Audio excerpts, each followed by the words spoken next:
Imagine waking up one morning to find empty shelves at your local grocery store, with no fresh produce, canned goods, or even basics like bread and milk in sight. It's a chilling scenario, but it's closer to reality than you might think. Today, we're diving into what FEMA doesn't want you to know about food shortages, and why certain communities might be left in the dark when crisis strikes. In this video, we'll uncover how FEMA's emergency plans may leave rural areas at a disadvantage, creating an unseen divide in food access when people need it most. And that's not all. With recent shifts in federal assistance, millions of Americans are finding it harder than ever to put food on the table, despite skyrocketing grocery prices. Stay tuned as we reveal the surprising truths behind FEMA's targeted distribution strategy and the hidden gaps in our nation's food security net. This information is crucial, because when food shortages hit, knowing who gets help first can make all the difference.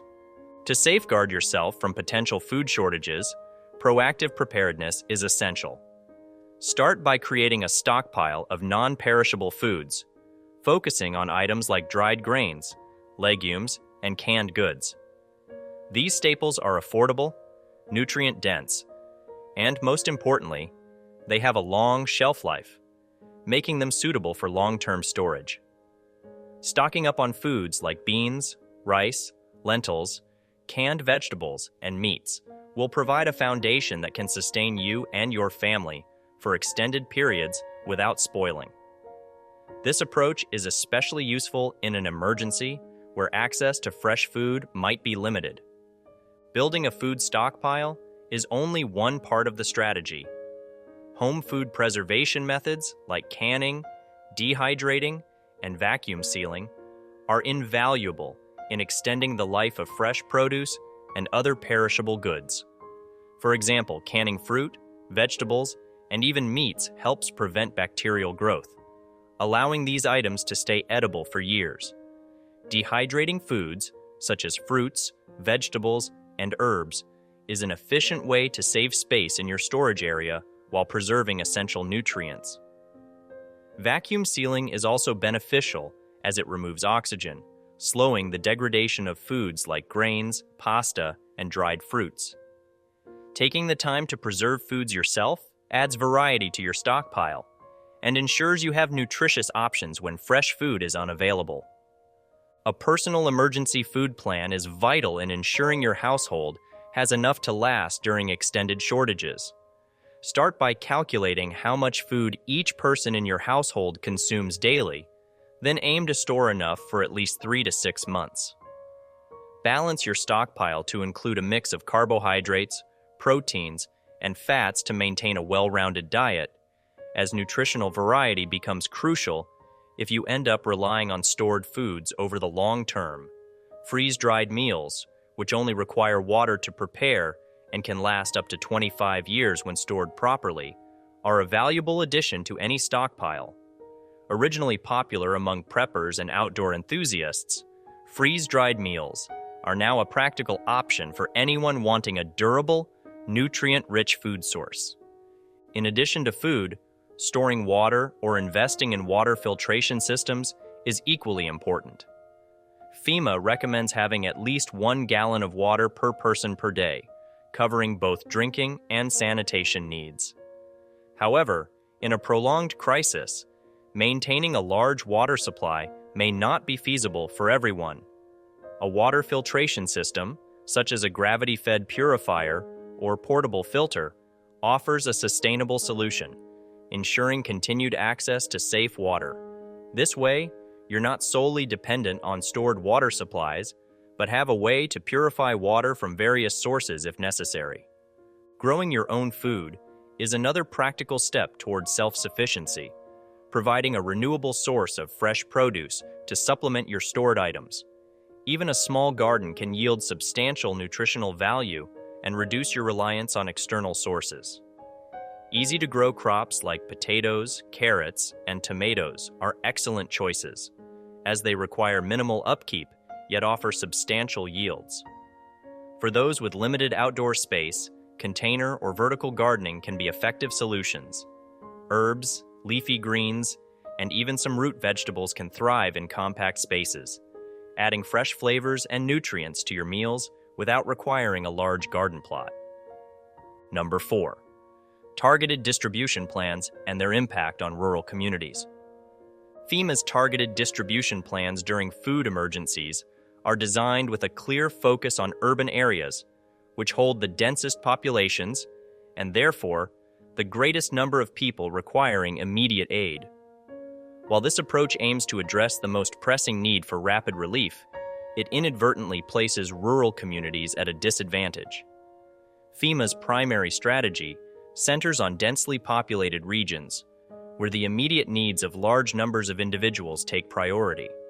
However, this model, while efficient in urban settings, does not account for the unique logistical challenges and vulnerabilities faced by smaller towns and rural areas. For rural communities, this means fewer resources, longer wait times, and often a reliance on local food assistance programs that are frequently underfunded. Programs such as food banks, which may already struggle to meet demand even in regular times, are simply not equipped to handle large-scale emergencies without support from federal sources like FEMA. As a result, when an emergency strikes, these programs quickly deplete their resources, leading to heightened food insecurity among rural populations. Smaller towns may also experience delays in receiving emergency food shipments, or in worse cases, be overlooked entirely if their population numbers do not meet FEMA's prioritization thresholds. This lack of prioritization can have severe consequences, particularly during natural disasters or economic downturns that exacerbate food scarcity. The impact of FEMA's urban-centric approach goes beyond just delayed aid. It also forces residents in rural areas to make difficult choices. Many rural residents find themselves traveling longer distances to access necessary food aid, which can be particularly challenging for those with limited transportation options or mobility issues. For some, this additional burden means they are left without essential resources during the most critical times. This divide in resource distribution can unintentionally create or worsen inequalities between urban and rural communities, with the latter often suffering from pronounced shortages. In these rural regions, which typically have fewer grocery stores and limited access to diverse food supplies, the effects of food shortages become more acute. Logistical challenges compound this issue, as rural areas frequently lack the infrastructure to support quick distribution. Poor road networks, fewer transportation hubs, and the longer distances between communities all contribute to further delays in delivering food aid to those in need. FEMA's distribution model does not always account for these obstacles, meaning that even when aid is sent, it may not reach rural areas in a timely manner. This imbalance in distribution can lead to food insecurity that is both more severe and more prolonged in rural areas, leaving residents vulnerable and underprepared to weather extended crises. Addressing this gap in FEMA's emergency distribution approach is crucial to ensuring that all communities, regardless of population size, receive equitable support when food shortages arise. Number 3. Silent shifts in federal assistance programs and their effects. In recent years, silent shifts in federal assistance programs have significantly impacted food security for millions of Americans. Programs like SNAP, the Supplemental Nutrition Assistance Program, have seen notable reductions that leave vulnerable populations struggling to afford basic groceries. During the pandemic, emergency relief measures expanded SNAP benefits, offering increased assistance to help families cope with rising food costs. This expansion allowed more individuals to access higher benefits, providing a crucial buffer against escalating food prices. However, in 2023, the expiration of these pandemic-era measures led to a drastic reduction in the benefits families were receiving, with monthly assistance cut by as much as $90 for some households.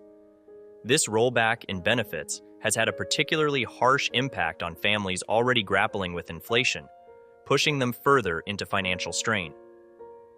The timing of these SNAP cuts could not have been worse, as inflation has driven up the costs of essential groceries like eggs, dairy, and grains, making it even harder for families to stretch their reduced benefits.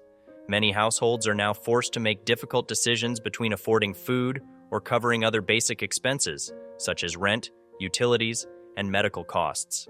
For some families, this shift has meant a return to food insecurity levels not seen since before the pandemic, with a significant portion of their income going toward basic necessities at the expense of nutritional needs. The strain has pushed a growing number of people to turn to food banks and local charities, which are now struggling to meet the increased demand.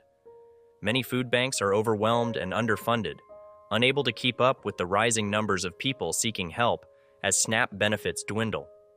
This shift in federal assistance is especially detrimental for low-income families, seniors, and individuals with disabilities, populations that rely heavily on SNAP to maintain a stable and nutritious diet. Many of these individuals face additional health challenges that make consistent access to food a necessity rather than a choice. Seniors, for example, may need specific foods to manage chronic conditions, while people with disabilities often have limited income and mobility, making grocery shopping particularly difficult. For these groups, the reduction in SNAP benefits not only diminishes their access to food, but also impacts their ability to maintain their health and independence. Furthermore, the reduction in SNAP benefits has not been accompanied by sufficient alternative support measures, creating a significant gap in food assistance. Other federal programs have not stepped in to fill the void left by SNAP cuts, meaning that families are left to bear the full brunt of rising food costs on their own. This lack of supplemental aid has intensified food insecurity across the country, particularly in low-income communities where affordable food options are already scarce. As inflation continues to raise the cost of living, the number of people experiencing food insecurity is expected to grow, especially among those already on the financial edge. Without policy changes to bolster federal assistance or alternative support networks, the reduction in benefits is likely to exacerbate food insecurity for millions of Americans in the months and years to come. Number 2, strategic food stockpile. FEMA's approach to food stockpiling is a major part of its strategy to prepare the U.S. for extensive and potentially catastrophic emergencies. While individual preparedness is encouraged for smaller-scale emergencies, FEMA's focus is on accumulating resources to support the population through longer-term crises. This large-scale stockpiling effort is part of programs like the Emergency Food and Shelter Program, EFSP, which manages vast reserves to sustain millions in the face of extreme scenarios, from natural disasters to economic or political crises. These stockpiling efforts have considerable effects on the national food supply. To prepare for an event that could affect millions, FEMA secures essential goods like grains, beans, and other non-perishable items, creating a reserve meant to sustain the nation through a crisis. However, diverting these staples into federal storage inevitably pulls them away from commercial supply chains, where these same goods would otherwise be available for regular consumers. As a result, retail markets are left with fewer quantities of critical food items, putting pressure on prices for consumers who rely on these goods. This ripple effect can impact the availability of basic goods and contribute to inflation in grocery prices. As FEMA increases its focus on securing a steady, long-term food supply, local communities often feel the strain. Smaller and economically vulnerable communities rely on food banks and charity-based food programs, many of which receive support from federal initiatives. Yet, as resources are redirected to national reserves, these organizations face challenges in maintaining a steady supply for those in need. For instance, the EFSP's role in supporting local food programs may be stretched as FEMA prioritizes long-term stockpiles over local immediate needs, leaving certain regions at higher risk for food insecurity. The logistical complexity of FEMA's food strategy is another aspect worth noting. The agency focuses on stockpiling foods that are shelf-stable and have long storage lives, such as freeze-dried meals, dehydrated products, and other non-perishables. These products are specifically chosen for their ability to last for years, which is critical in planning for indefinite crises. But by pulling these items out of circulation, FEMA's approach contributes to a reduction in the variety of food available in everyday markets. For instance, if shelf-stable foods like freeze-dried meals are increasingly bought for federal reserves, they become less accessible and more expensive for the average consumer. This shift could eventually mean that certain categories of food, once common and affordable, become limited or significantly costlier. If FEMA's stockpiling continues at this scale, local grocery stores may face challenges in securing products, particularly shelf-stable goods and emergency staples. The result?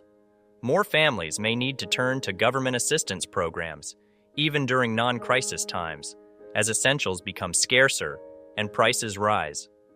Another major implication of FEMA's long-term food reserves is what it suggests about the potential duration of a future crisis. Traditionally, FEMA's response planning has revolved around short-term emergencies, but the current scale of stockpiling hints at preparations for disruptions that could last months or even years. This is a stark indicator that FEMA anticipates long-term challenges, perhaps due to potential climate impacts, geopolitical threats, or economic instability. However, the scale of these preparations is not fully transparent to the public, contributing to uncertainty about the nation's actual readiness. This disconnect between FEMA's actions and public awareness is significant. While FEMA builds its reserves, the average consumer might not realize that the prices they pay or the shortages they encounter could be partly due to these national preparations. FEMA's stockpiling is essential for disaster readiness, but it highlights deeper issues within the food supply chain. Strategic long-term planning for emergencies may unintentionally cause scarcities that impact everyday consumers now. As FEMA continues to accumulate resources, we are left questioning how much today's food shortage is a result of planning for tomorrow's potential emergency. Number 1. Food bank pressure. Food banks across the United States have experienced unprecedented pressure as the demand for food assistance rises. Several factors contribute to this strain, but one key issue is FEMA's substantial food stockpiling for national emergency preparedness. The federal focus on creating reserves has siphoned resources away from community food programs, making it harder for food banks to acquire the supplies they need. The Emergency Food and Shelter Program, EFSP, serves as a lifeline for many food banks, providing federal support to help them maintain their supplies. However, FEMA's emphasis on long-term storage of essential goods like grains, beans, and canned products limits the amount that food banks receive. In areas where food insecurity is already prevalent, such as in states like Texas, food banks report an overwhelming increase in the number of families needing assistance. Since 2019, the number of people seeking help from food banks in some regions has nearly doubled, creating an enormous strain on these organizations. In response to this surge, some food banks have been forced to take drastic measures to manage their limited resources. Many now reduce the frequency of distributions or limit the amount of food each household can receive. For low-income families that rely heavily on these services, these changes have dire implications. Without sufficient provisions, they may struggle to make it through the month, especially as the prices of basic necessities continue to climb. The gap between national preparedness efforts and local food needs highlights a bottleneck in the food distribution system. While FEMA focuses on building reserves for a potential future crisis, local food banks must meet the urgent daily needs of their communities. This disconnect is particularly challenging for smaller organizations that depend heavily on donations and federal aid programs, which are increasingly stretched thin.